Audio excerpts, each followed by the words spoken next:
वाटतं असं मला माहिती, आम्हाला काही वाटत नाही कधी असं. म्हणजे मी खरंच सांगतो मला, आमच्या सरकारमध्ये कधी अजित पवारने आपली लाईन सोडली नाही. अजित दादाची शिंदे साहेबांची लाईन वेगळी ठरलेली आहे आणि भाजपाचा आम्ही शेवटी भाजपहून आम्ही सर्वात मोठ्या पक्षामध्ये आहे. त्यामुळे आम्हाला दोघांनाही सांभाळून त्या ठिकाणी पुढे जायचं आहे. त्यामुळं कधी लाईन क्रॉस होणार नाही याची काळजी भाजपही घेत आहे, अजित पवारची घेत आहे आणि एकनाथ शिंदेची घेत आहे. नाहीतर एवढं मोठं बहुमत लोकांनी दिलं आम्हाला, त्या बहुमताचा अनादर कसा करू आम्ही? आम्हाला बहुमताचा आदर करावा लागेल. एकनाथजी आहेत, देवेंद्रजी आहे, आम्ही सर्व आहोत. आम्हाला आदर नाही केला आम्ही बहुमताचा. शेवटी जनता जनार्दन आहे, त्यांचा विचार आम्हाला करावा लागत आहे. 14 कोटी जनतेने बहुमत दिलं आम्हाला. त्यामुळं हे विचार सोडून द्या की अजितदादा काही वेगळे आहे, एकनाथजी काही वेगळे आहे आणि फडणवीस साहेब काही वेगळे आहे. इथे एक केसरकर साहेब बसला आहे. मी तुम्हाला जबाबदारी सांगतो की मी असं काही प्रेसमध्ये बोलायचं आहे, काहीतरी टोलाटोली करायची म्हणून बोलत नाही. काहीही भांडणं नाही आहे, कुठेही वाद नाही आहे. सर्व आपापल्या मर्यादा पाडून आहेत आणि मर्यादेत सर्व काम करतात. साहेब, राक्षसी बहुमत आहे अशी टीका विजय वडेट्टीवार यांनी आनंदाचा शिदा ही जी योजना आहे त्या योजनेवरून केली. वडेट्टीवारला पुढचे 15 वर्ष महाराष्ट्रात काही सत्ता दिसत नाही, त्यामुळं असं ते बोलत राहतात. साहेब, दोन्ही ठाकरे बंधू आगामी काळात एकत्र येण्याची दाट शक्यता आहे. स्थानिक स्वराज्य संस्थांच्या निवडणुकांमध्ये परिणाम होईल का? त्यांना आमच्या शुभेच्छा आहे. शुभेच्छाही आहे आणि चांगलं आहे की महाराष्ट्राची भारताची संस्कृती आहे की परिवाराने एकत्र येऊन काम केलं पाहिजे. फक्त आता राजकारणाकरताच एकत्र येत आहे की प्रत्येक बाबींनी एकत्र आले पाहिजे. परिवार म्हणजे जेव्हा एकत्र येतो भाऊ तेव्हा आपल्या जी संस्कृती आहे त्याप्रमाणे सर्वच विषयात एकत्र आलेलं कधी चांगलं आहे. काही फरक पडत नाही. शेवटी जनतेला माहिती आहे केंद्रातलं मोदीचं सरकार, महाराष्ट्राचं देवेंद्रजी, एकनाथजी आणि अजित पवारांचं सरकार, हे दोन सरकारं डबल इंजिन सरकारच मुंबईचा विकास करू शकतं. मुंबईकरांच्या प्रत्येकाच्या मनात आहे की आता राजकारणाच्या बाहेर निघून, टीकाटिप्पणीच्या बाहेर निघून, सकाळी 9 वाजता त्या भोंग्याच्या बाहेर निघून आपल्या सर्वांना एकत्र महाराष्ट्र मजबूत करण्याकरता काम करायचं आहे. देवेंद्र फडणवीस साहेबांच्या नेतृत्वामध्ये मुंबई ही इंटरनॅशनल शहर ज्या पद्धतीनं करण्याचा विचार देवेंद्रजींनी केला आहे आणि ज्या पद्धतीचं मुंबईचं डेव्हलपमेंट आता सुरू झालं आहे, लोकांना विकास पाहिजे आहे. आणि मी तुम्ही दाव्याने सांगतो आतापर्यंत कधी न मिळालेलं, म्हणजे मुंबईच्या महानगरपालिकेच्या इतिहासामध्ये कधी बहुमत न मिळालेलं बहुमत महायुतीला महानगरपालिकेत मिळेल. मी तुम्हाला कोऱ्या कागदावर लिहून द्यायला तयार आहे. कारण लोक विकासाकडे आहे, मराठी माणूस विकासाकडे आहे.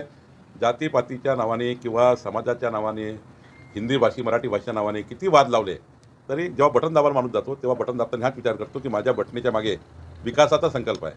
आणि देवेंद्र फडणवीसांनी विकसित महाराष्ट्राचा संकल्प केला आहे, विकसित मुंबईचा संकल्प केला आहे. त्या संकल्पाला एकनाथ शिंदेच्या संकल्पाला साथ देतील लोक. जात पात धर्म भाषा याला सोडून साथ देतील आणि मुंबईमध्ये प्रचंड बहुमत, म्हणजे विचार नाही करू शकणार तुम्ही, एवढं मोठं बहुमत महायुतीला मिळणार आहे. राहुल गांधी यांनी ज्या भाजप सरकार हे पूर्णपणे मतदारांची चोरी करूनच सत्तेवर आले अशी भावना निर्माण होते आणि तुम्ही म्हणताय की आताच विधान करताय की महानगरपालिका मुंबईची प्रचंड बहुमत नाही. नेमक्या मध्ये अधिक कन्फ्युज लोकांना आहेत, काय आपण ते कसं दूर करणार?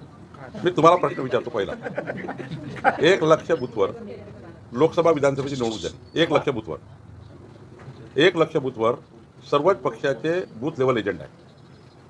विधानसभेच्या लोकसभेच्या निवडणुकीच्या काळामध्ये मतदार यादी जेव्हा प्रकाशित होतं तेव्हा प्रत्येक पक्षाला संधी असतं त्या यादीवर आक्षेप घेण्याची. मतदानाची जेव्हा मशीन सील होतं तेव्हाही प्रत्येक पक्षाला ऑब्जेक्शन घ्यायचा अधिकार आहे. म्हणजे तुम्ही पूर्ण प्रक्रिया होत असताना काही ऑब्जेक्शन नाही घ्यायचं. लोकसभेत तुम्ही आमच्यापेक्षा जास्त मतं घेतले, तुम्ही आमच्यापेक्षा जास्त निवडून आले, तेव्हा मशिनी बरोबर होती, यादी बरोबर होती. आणि विधानसभेच्या निवडणुकीमध्ये आमच्या लाडक्या बहिणींनी आम्हाला मतं दिले, लाडक्या कास्तकारांनी मतं दिले. म्हणजे आज 2.5 कोटी लाडक्या बहिणीची योजना आम्ही केली. 45 लाख शेतकऱ्यांना वीज बिल माफ केले. आमच्या एकनाथ शिंदे सरकारने, तेव्हाच्या देवेंद्र फडणवीस सरकारने अत्यंत महत्त्वाचे 5 निर्णय असे घेतले जे निर्णय, ज्याचा निर्णयाचा संबंध 5 कोटी लोकांशी आहे, पारिवारिक आहे. 5 कोटी परिवाराला डायरेक्ट संबंध होता. 45 लाख शेतकरी म्हणजे 4 मतं. 2 कोटी लोकांना आम्ही डायरेक्ट शेतकऱ्याचे वीज बिल माफ केले. 2.5 कोटी लाडक्या बहिणींना आम्ही त्या ठिकाणी अनुदान सुरू केलं. त्या लोकांना साहजिक वाटलं की या महाराष्ट्रात महायुतीचं सरकार आलं तर आमच्या लाडक्या बहिणीची योजना 5 वर्ष चालू राहील. आणि महत्त्वाचं काय, आम्ही ज्या पद्धतीने शिंदे साहेबांनी देवेंद्रजींनी योजना सुरू केली, काँग्रेसने खुला विरोध केला की आम्ही आलो तर लाडकी बहिणी योजना बंद करू. मला सांगा, तुम्ही पूर्ण प्रक्रियेवर ऑब्जेक्शन घेतलं नाही. निवडणुकीच्या 1 वर्षाने म्हणता की ते मतदार यादी चुकीची होती, ती मतदार यादी चुकली होती, ते भाजपने चोरी केली आणि ते मतदार यादी चुकीची झाली. तुमचे लोक झोपले होते का? मतदार यादी प्रकाशित केली, निवडणुकीत झोपले होते का? निवडणुकीच्या मतदानापर्यंत एक ऑब्जेक्शन नाही आहे. अच्छा, जे निवडणूक हरले ना बाळासाहेब थोरात, त्यांनी म्हणावा मी त्या ठिकाणी निवडणूक हरलो, ते मतदार यादीमुळे हरलो आहे का? त्यांच्या कार्यकर्त्यांनी मतदार यादी नव्हती पाहिली. नाना पटोले फक्त 200 मताने आले, ते मशीनवर हरले, बॅलेटवर जिंकले नाना पटोले. त्यांच्या कार्यकर्त्याला विचारा मतदार यादी बरोबर आहे का? माझ्या कामठी विधानसभेतल्या कार्यकर्त्याला, काँग्रेसच्या कार्यकर्त्याला विचारा, त्यांनी मतदार यादी बघितली नव्हती. हे खोटाडेपणा आहे. आणि मी तुम्हाला आता सांगतो, मग आज एक चॅलेंज आहे आमचं सर्वांचं. आत्ता महानगरपालिका, नगरपालिका, वेंगुर्ला, सावंतवाडीची निवडणूक आहे. काँग्रेसच्या कार्यकर्त्यांनी आताच मतदारी चेक करून घ्या. आता उद्या काय करते, सावंतवाडी समजा केसरकरांनी महायुतीने जिंकली तर म्हणते रे मतदारांची बोगस होती. मुंबई आम्ही जिंकलं, मुंबईची मतदारांची बोगस होती. आता माझं आव्हान आहे, तुम्हाला टेस्ट करून घ्यायची आहे ना 51% मताची. महायुतीला 51.78% मतं मिळाली. तुम्ही टेस्ट करायची आहे का, पुन्हा उद्या टेस्ट की. पण आता मतदारांची चेक करून घ्या. म्हणजे उद्या हे म्हणाल नको राहुल गांधींनी अरे ते मुंबई हारली कारण मतदाराची चूक होती. आत्ता तुम्हाला प्रभागाची मतदाराची प्रकाशित होणार, आता तुम्हाला वार्डाची होणार. ते चेक करा ना. तुमचे आता बूथ लेवल एजंट आहे ना, त्याला सांगा काँग्रेसच्या लोकांना आदेश काढा, राहुल गांधी की आदेश काढला पाहिजे काय तुम्ही आधी चेक करून टाका. हे काहीतरी खोटाडेपणा आहे. निवडणुका हरण्यापूर्वीच पहिले सांगून द्यायचं आहे की बाबा पहा ते मतदाराची बदलणार, त्यांचं सरकार होतं, देवेंद्र फडणवीस मुख्यमंत्री आहेत, मोदीजी प्रधानमंत्री आहे, पुन्हा महानगरपालिकेची यादी बदलली. ते केसरकरांचा प्रभाव खूप सावंतवाडीवर आहे, त्यांनी यादी बदलून टाकली. म्हणजे हेच सांगतील. त्यापेक्षा आता त्यांना संधी आहे ना, विधानसभेच्या बरोबरीची निवडणूक होते आता. म्हणजे जेवढी विधानसभेची निवडणूक मोठी होती त्यापेक्षाही मोठी निवडणूक आत्ताची आहे डिसेंबर महिन्यात.